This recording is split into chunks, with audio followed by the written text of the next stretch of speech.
Good morning, everybody. Welcome to the Benico BC2 show. I'm your host, Bill Cancel. Happy Monday. Happy new week, everybody. There's a frog in my throat. I hope everybody had a nice, peaceful weekend, but it's time to get back to work. We got some Republican ass that we need to start stopping on. So get your coffee, get your tea, get ready. We got to do it again this week. Welcome to Momentum Monday, where we start the week off with the top stories affecting Donald Trump and his regime for the week, just to kind of keep everybody focused on what we're facing this week. You know, yesterday, and I'm not going to spend much time talking about Charlie Kirk, but yesterday was his memorial.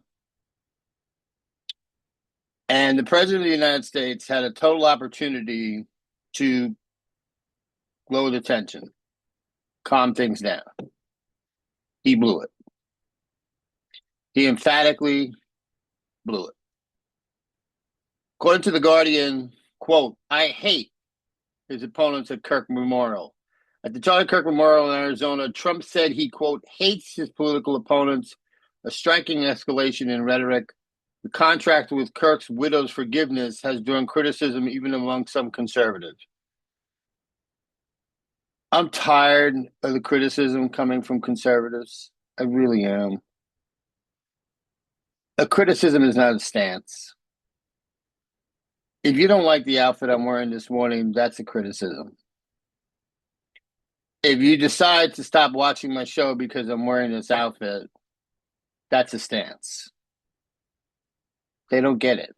It's just beyond belief. Number two, this is by the Washington Post. Pressure on DOJ to target political enemies. Trump has called for prosecutions of high-profile Democrats and others, including James Comey and Letitia James. He's also replaced some U.S. attorneys seen as insufficiently aggressive. Legal experts warned this could erode norms around DOJ independence. Trump has always been known to be judge shopping. He has now entered the phase of crime shopping. He wants to find lackeys that will misinterpret the law to produce indictments. Not only is that illegal, there's just lots of problems with it. And I'm not quite sure why he's playing this game, because I know why he's playing this game. It's revenge, it's retribution. But any indictments he brings will have to go to court. And the case is going to be so weak at best that there'll be no convictions. And then what is he going to do? Start jury shopping? Fire juries and only replace them with people he selects to be on the jury? Can't do that. He's wasting time. Number three, this is by the Wikipedia. Cook versus Trump. Federal Governor Lisa Cook removal has been blocked. Courts have been again blocked Trump's move to remove Federal Governor Lisa Cook for cause, saying that there's insufficient legal justification so far. This has become a landmark fight over the limits of presidential power versus federal independence. I'd like to point out two things about Lisa Cook. She's white and she's black. Do I need to say anything else? This is up by Reuters. Temporary protected status for Venezuelans challenge. The administration is pushing the Supreme Court to overturn lower court rulings that prevented from ending TPS protections for many Venezuelan nationals. Trump pushed to reduce or eliminate these protections as part of the broader tough on immigration approach. Next up by AP News, again, massive crackdown on drug boat strikes.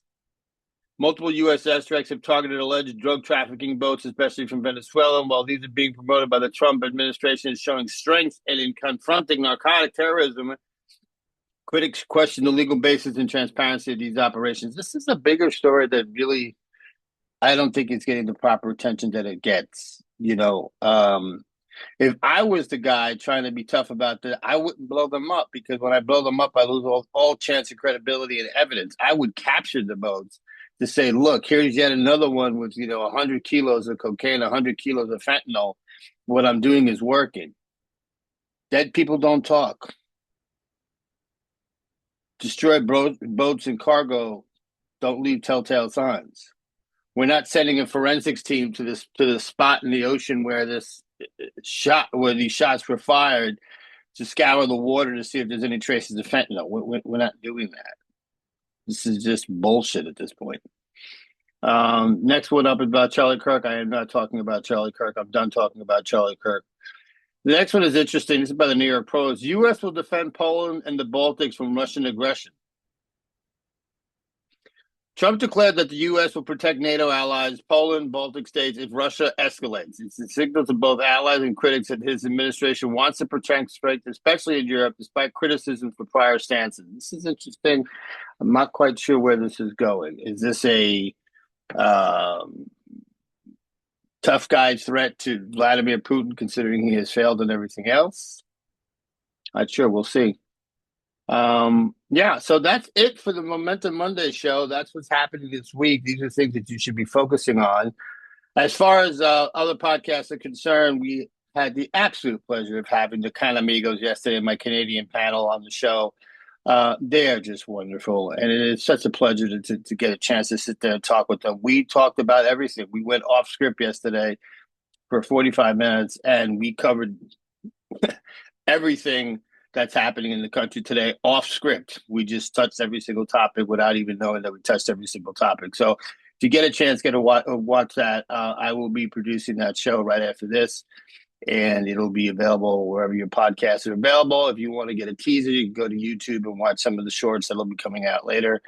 And some of the shorts will be on TikTok as well, too. So lots of guests this week coming up. Lots of Blue Sky guests coming up this week. So very, very excited about that. And the core panel, the Borico BC2 core panel, is reuniting again on Sunday evening. So we'll end the talk show circuit with the Borico BC2 core panel. This coming up this week. So have a great day. And also, don't forget, everybody, happy first day of autumn.